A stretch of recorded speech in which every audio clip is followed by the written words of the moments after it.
Now, if you live in a cold climate just like myself here in Wisconsin, you obviously cannot start your seeds outdoors right now. The good news though is you can actually start your seeds indoors with a very simple setup.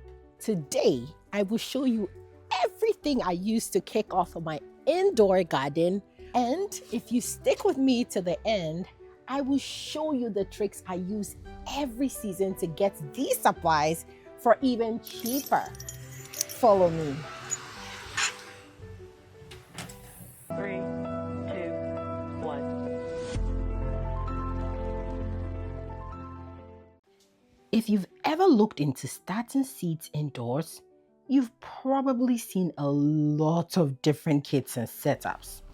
Some are really cheap, some are expensive, and honestly, it can get a little overwhelming trying to figure out what you need and what actually works.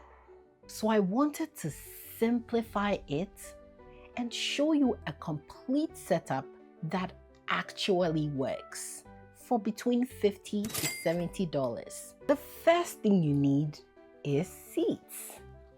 Obviously, I am starting with some very beginner-friendly crops like tomatoes, onions, and okra.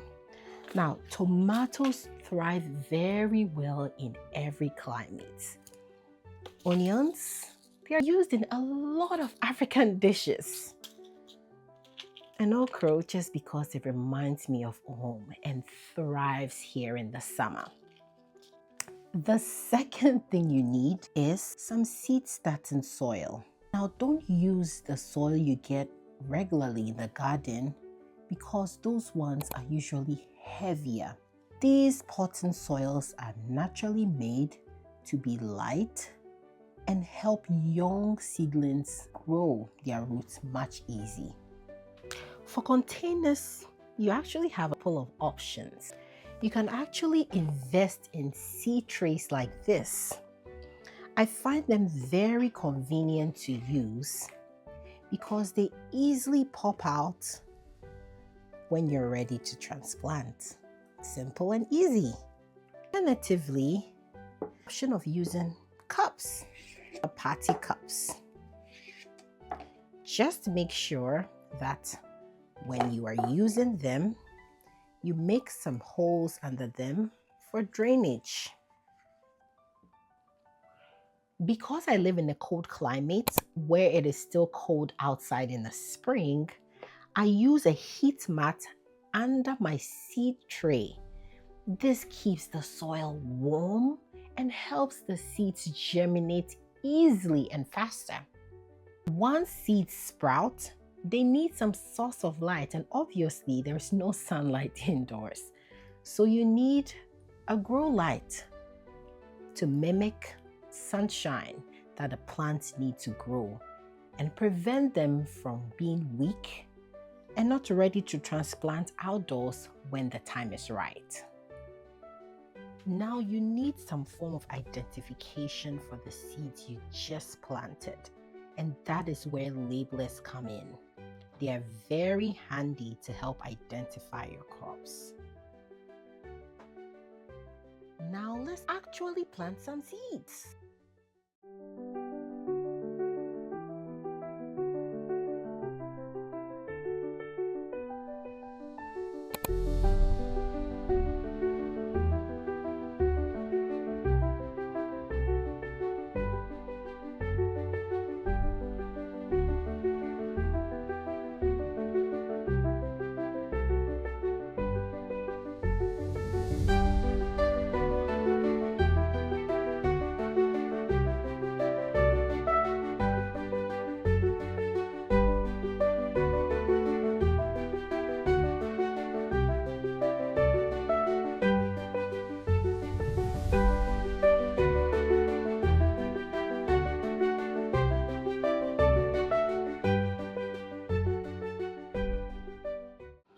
Altogether, this setup costs about $50 to $70 depending on what you use.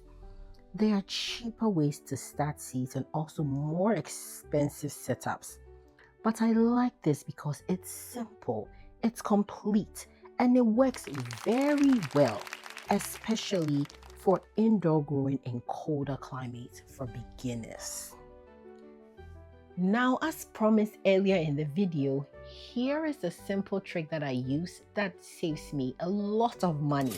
At the end of the planting season, so think September, October, most in-person stores like Walmart, name some of the big box stores, discounts their garden supplies just to clear them out of the store.